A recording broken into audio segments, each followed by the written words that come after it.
तो हेलो मेरे प्यारे बच्चों, आप सभी का स्वागत है डीप एनालिसिस के यूट्यूब चैनल पर।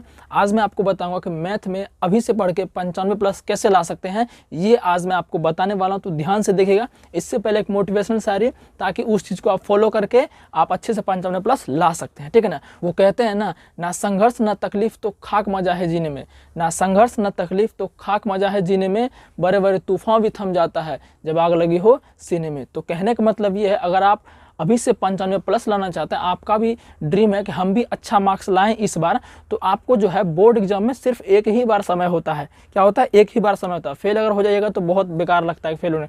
इसलिए आपको जो एक बार बोर्ड एग्जाम में आता है, इसलिए आपको अच्छे से तैयारी करना है। अभी से जी जान लगा के जैसे मैं आपको बताऊंगा वैसे आपको तैयारी करना है, ठीक है ना। आइए ज़्यादा समय वेस्ट ना करते हुए हम स्टार्ट करते हैं। देखिए, मैथ के सबसे पहले क्या है कि किसी भी चीज़ को पढ़ने से उसमें अच्छा नंबर लाने के लिए आपको उसका सिलेबस जानना पड़ेगा, उसकी गहराई जाननी पड़ेगी, कैसे कैसे एग्जाम में प्रश्न आता है। तो मैथ का एग्जाम जो होता है ना, आपका मैथ का जो एग्ज़ाम आपका होता है, ये आपका 100 नंबर का होता है। ये तो सबको पता है।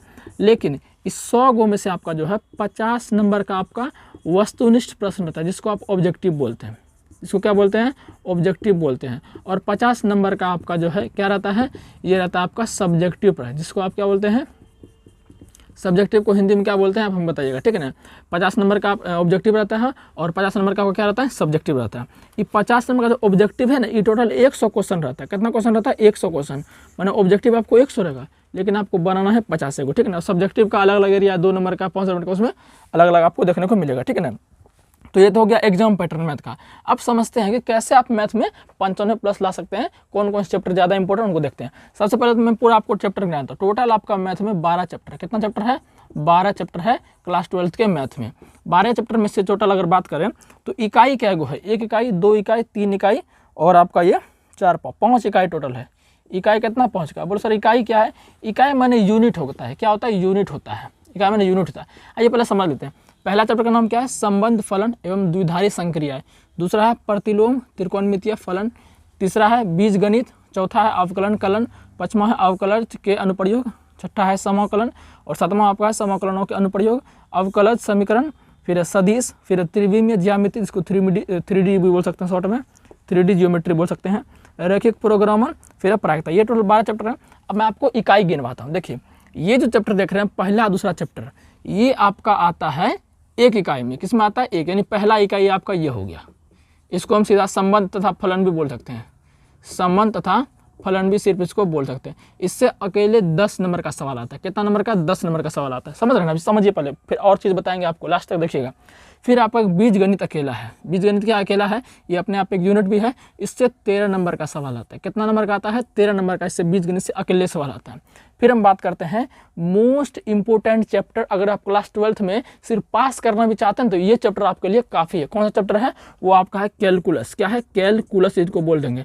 अकेले 44 नंबर का सवाल आता है। देखिए, इसमें टोटल कितने चैप्टर इंक्लूड है? अवकलन कलन, अवकलज के अनुप्रयोग, समाकलन, समाकलनों के अनुप्रयोग, अवकल समीकरण। अगर कोई ऐसा बच्चा है जो क्लास 12th में खाली मैथ में पास होना चाहता है तो वो इस चैप्टर को पढ़कर आसानी से पास करता है। लेकिन जो चाहते हैं अच्छा नंबर लाएं तो उनको तो पढ़ना ही पड़ेगा सब। तो ये चैप्टर जो आपका 1, 2, 3, 4, 5, ये 5 चैप्टर से अकेले 44 नंबर का ही आता है। इसको कैलकुलस बोलते हैं ना, मोस्ट इंपोर्टेंट चैप्टर है। फिर आपका आता है सदिश। सदिश और त्रिविमीय ज्यामिति, ये भी एक अलग यूनिट बना दिया गया। इससे आपका 18 नंबर, यानी कि इन दोनों को मिला के 18 नंबर का सवाल आपके एग्जाम में आता है। ये जो सदिश देख रहे हैं ना, ये आपका जो बच्चे मतलब कि मैथ नहीं लिए हैं, मैथ नहीं लिया तो उनको फिजिक्स में थोड़ा दिक्कत होना है, क्योंकि फिजिक्स में आपको सदिश मिलेगा। फिजिक्स में क्या है? वेक्टर चीज़ आपको बहुत मिलेगा। स्टार्टिंग से आपको वेक्टर मिलना स्टार्ट हो जाएगा, तो थोड़ा सा दिक्कत है। त्रिविमीय ज्यामिति 18 नंबर का और सदिश से 18 नंबर का। फिर रैखिक प्रोग्रामन से 5 नंबर का प्रश्न आता है, जो कि ग्राफ वगैरह बोल सकते हैं। ग्राफ होता है 10th में, इसमें भी ग्राफ आता है। फिर प्रायिकता जानवे करते हैं, इससे आपका 10 नंबर का था। टोटल जोड़ेंगे तो आपका लगभग 100 नंबर पूरा जाएगा। 100 नंबर आपका एक बार जोड़ के देख लीजिए। 10 13 23, 23 44 कितना हो गया? 23 44 हो गया आपका 67, 67 18 85, 85 5 90, 90 10 100 नंबर पूर गया। अब बात आता है कि सर ये चैप्टर का तो वेटेज हो गया, अब इनको हम कैसे पढ़ें? अभी से तैयारी, इनको मैथ को कैसे हम कंप्लीट करें? देखिए, मैथ का पढ़ने का तरीका क्या है? सबसे पहले इसमें तो फॉर्मूले जो है ना, फॉर्मूले हमको लगता है कि 20 से 25 मिनट खाली फॉर्मूले पूछ लेता है। 20 से 25 मिनट खाली फॉर्मूला ही पूछ लेता है। तो फॉर्मूला ज़्यादा इंपॉर्टेंट है। फॉर्मूला पहले आप क्या करिए, एक बगल से फॉर्मूला याद करते जाइए। मैथ का फॉर्मूला याद करते जाइए। कौन से याद करेंगे? आपको पूरा यूट्यूब पर हम उसका करवाएंगे, ठीक है ना, तैयारी करवाएंगे।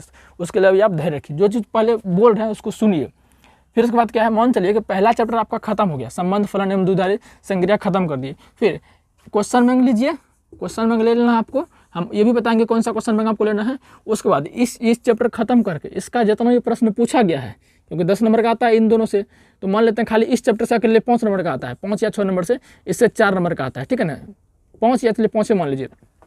तो इससे जितना भी प्रश्न आया है क्वेश्चन बैंक में, चाहे 2011 में हो, 2012 में हो, जो भी जितना भी साल है, पूरे साल में 2011 से अब 24 में एग्जाम, तो 2024 हो गया ना, तो कितना 13 साल का गैप है। तो 13 साल में इस चैप्टर से जितना क्वेश्चन पूछा गया है सभी को क्या करना, निचोड़ निचोड़ के आपको बना लेना है।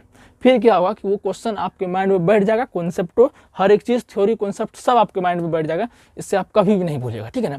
तो इसी तरह आपको पूरा करना है। और मैथ के लिए हम कम से कम टाइम बोले थे आपको, कम से कम जो है दिन में 2 से ढाई घंटा मैथ में दीजिए, 2 से ढाई घंटा मैथ में दीजिए। और बाकी सब्जेक्ट कौन सा होगा, सब में आप कम से कम जो है 1.5 घंटा दीजिए, कोई बात नहीं।